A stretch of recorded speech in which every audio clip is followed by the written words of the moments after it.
Sure. Yeah, you can stop sharing. All right. Hello to Q&A section of our 10 ways to up-level your college application before you hit submit, something along those lines. I'm Tom. This is Hannah. If you watched the first part of the session, we hopefully gave you lots of nuggets of wisdom and goodies. Feel free, again, attendees, to leave at any point. If you got your goods and want to head out, more than welcome to. But if you want to stick around for some question and answer, we're going to get through as many as we can in probably the next 15 minutes or so. Okay, so one question that came in is, I'm wondering about revealing a disability like ADHD and how to handle that. We actually have a whole new guide all about mental health and how to communicate that in your college applications. I'm going to go ahead and pull that up and put it in the chat. But while I'm doing that, Hannah, do you have anything you want to touch on when it comes to this point? Yeah, it doesn't have to be the entire essay for sure. We talk about how it could be the chapter of a book, but not the entire story. And so putting it into, let's say, the additional info section or something is totally fine. Sometimes, but there's also kind of like a so what there too, because a lot of people do mention it. Like, why are you mentioning it? Is it because your grades are great, but it's because like you struggled to get those grades? You're trying to establish context. You could definitely do that. But it is something that's commonly disclosed, so you can put it in the additional info section. Yeah, and I think one thing when it comes to especially learning differences, like if you have, ADHD, dyslexia, something that like you'll need services or resources at a college to be able to thrive and flourish and belong there. Actually, it's not a bad thing. I worked at Pomona College. The acceptance rate was 7%. We had many students who were applying who had dyslexia, who had, additional time on their exams and tests, who are brilliant, motivated people who are great contributors to the community. That learning difference does not define them. They learn differently, right? That's why it's called learning difference. So if that happens to resonate with your story and your experience, and you have things in place to help you material and be able to progress along, many colleges have great support services. They'll have resources available to help make sure that you can keep that trend moving. And there are going to be other schools that are not going to be able to do that as well, right? So it's actually, I think, a good thing to disclose it, and it's also a good thing to research when you're looking at different colleges and universities. Kelly Grimm asks a great question. How can you identify each university's institutional priorities? Once you do, what is the best way to demonstrate that you fit one more of them? One more of them. If you fit any of them, maybe? One or more. One or more of them, yeah. What do you think about that, Hannah? Oh, no, this is a question for you. Okay. So just in case people are tuning in and are not familiar with what the term institutional priorities is, I'm actually going to go ahead and link a YouTube video. And it's going to... Hey everyone, Tom Campbell here. Lead over every time the autoplay comes in and it reads my audio. Institutional priorities. So for those of you who are not familiar, institutional priorities is essentially a term for, they're more important and I would say more selective colleges and universities. I usually define a selective college as something that, a school that usually admits around less than maybe 30% of their application pool. These are typically schools where, on institutional priorities, there's typically schools where they are flush with students who are very qualified academically, who have strong grades, potentially strong test scores, or maybe the school is test optional and then they have strong grades in courses and that's what they talk about, who would be great fits for the school, and show in their supplemental essays that they have mission alignment, that they are going to contribute in meaningful ways, have been engaged in their communities, that they have shown initiative in their community's impact. They did all the things right.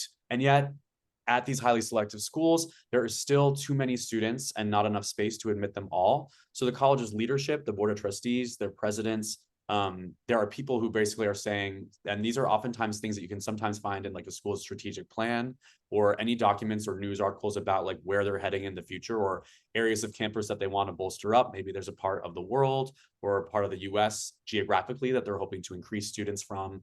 Maybe they're hoping to increase more rural student, populations on their campus. That's a conversation that many selective colleges and universities are talking about a lot right now.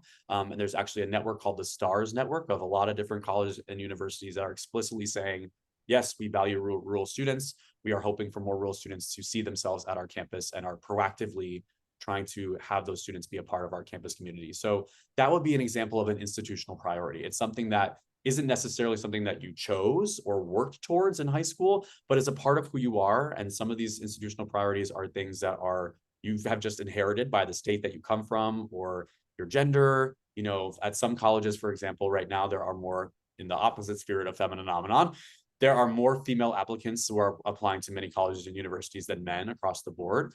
So many colleges and universities may be more proactive with admitting a little more men statistically than women, because it actually hurts the school if they go over, for example, if they're a co-ed school and they go towards like 70% female, 30% male, both male and female applicant pools start to not want to apply statistically, right? So there's lots of reasons as to why colleges have institutional priorities. The difficulty for you as families and students is that the priorities change every year.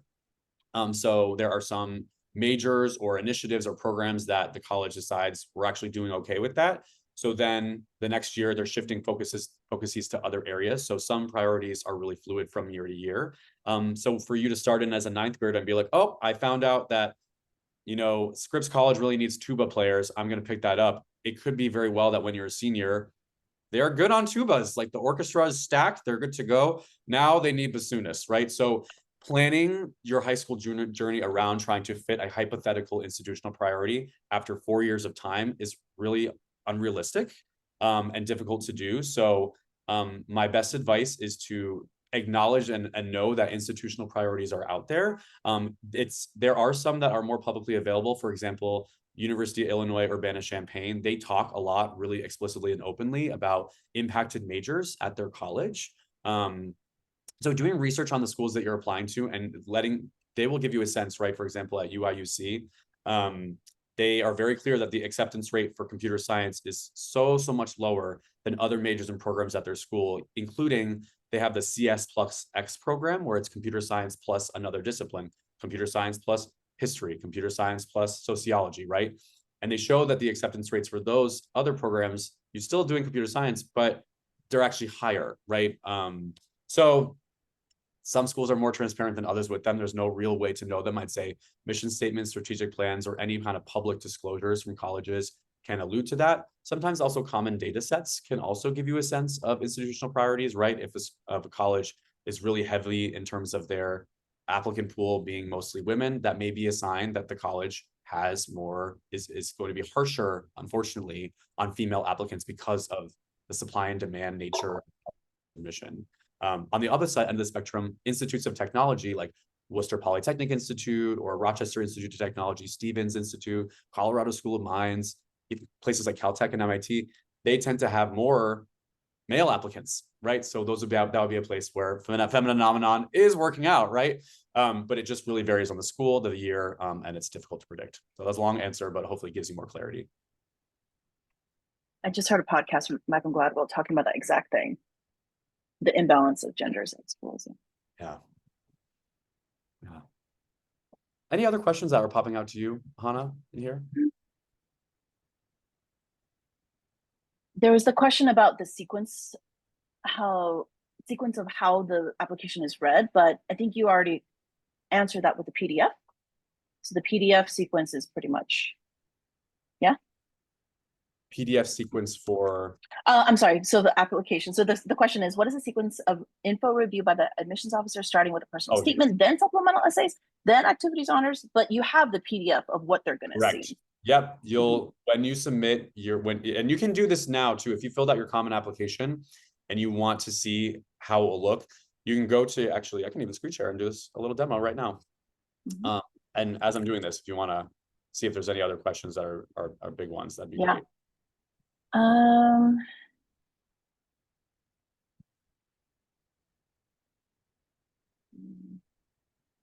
So how do you avoid repeating your activities in the essay when you're giving examples for insights? Oh wait, go ahead.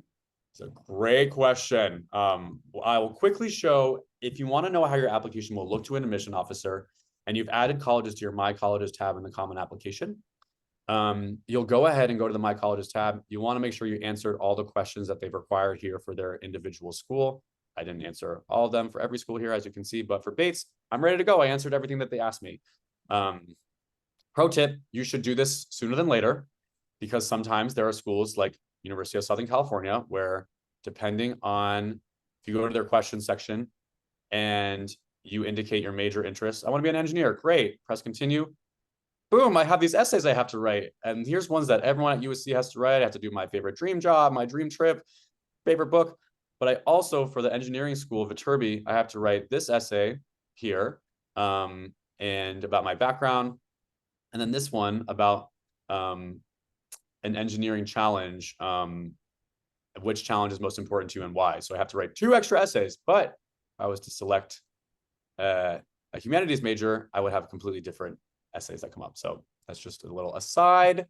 But once you answer all the questions and you know what writing you have to complete for each school, you go to review and submit Common App. Every year, people think I'm going to press this button and it's magically going to send in without me checking everything over. No, there's lots of little exclamation points. Are you sure you want to do this? We need your signature. You have to pay for the application fee or use a fee waiver if you're eligible for them, if applying to college is more expensive. You should be able to go when you do this and see your actual PDF preview of your application. And this will show you exactly how it will look to an admission officer. If you scroll down to the bottom or you download it, you'll get an actual PDF version of it.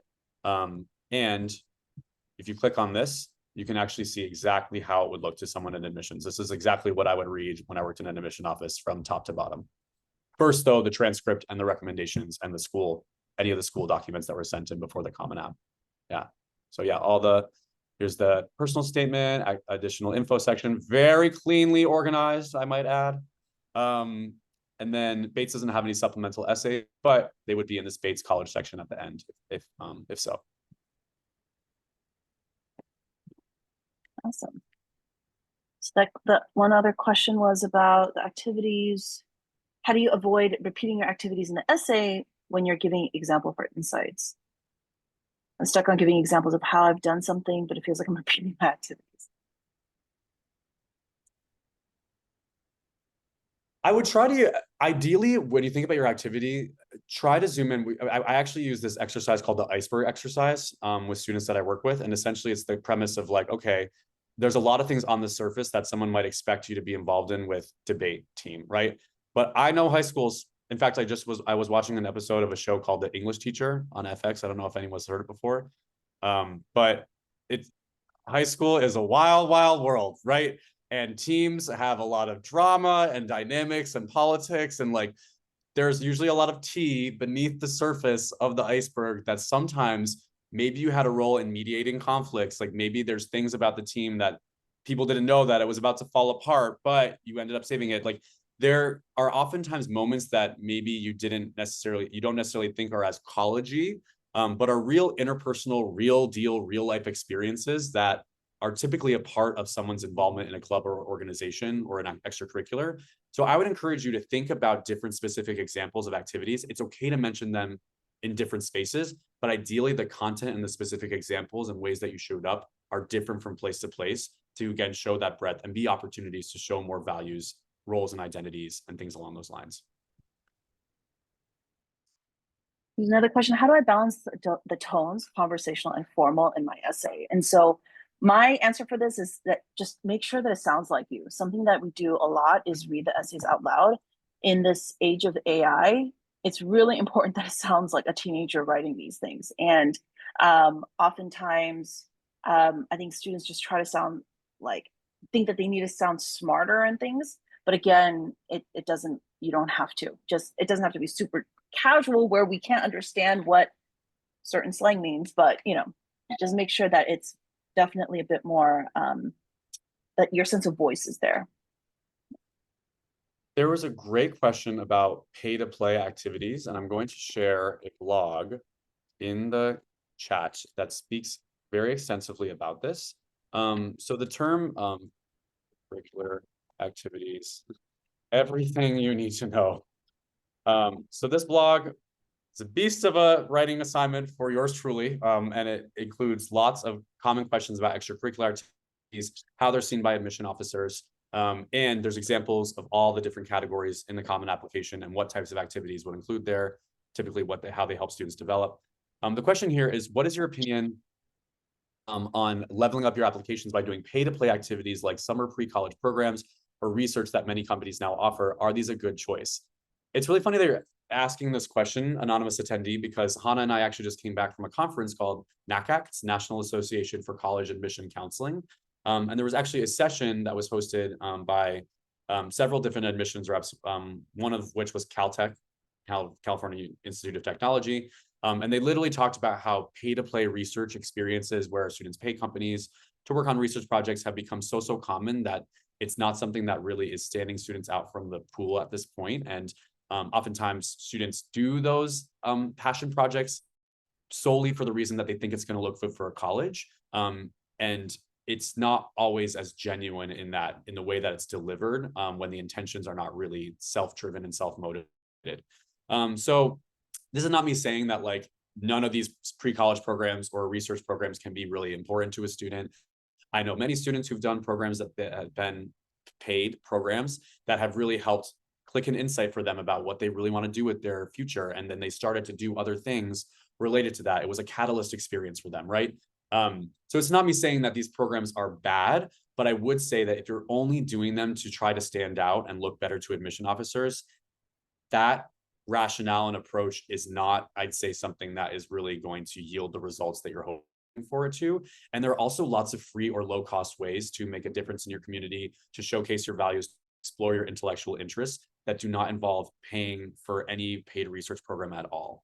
So that's just something that I wanted to voice on that topic. And the blog guide on extracurriculars has a whole section about pay to play and just some additional elaborations on its role in the college admission landscape.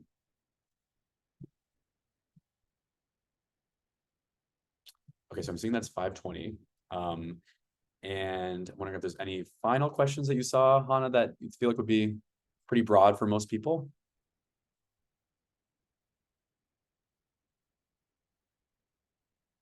Oh, one of them, I like this one. It's how many opinions should we seek when getting feedback for our essays? This is a great question. Hannah, what's your thoughts? Don't have too many cooks in the kitchen, because people sometimes like, I was a former English teacher. I'm not saying all English teachers don't know, but they do look at the essays differently. And remember, I think a lot of people do think it's a essay contest when that's not what it is. And so you have to, again, your audience is an admissions officer.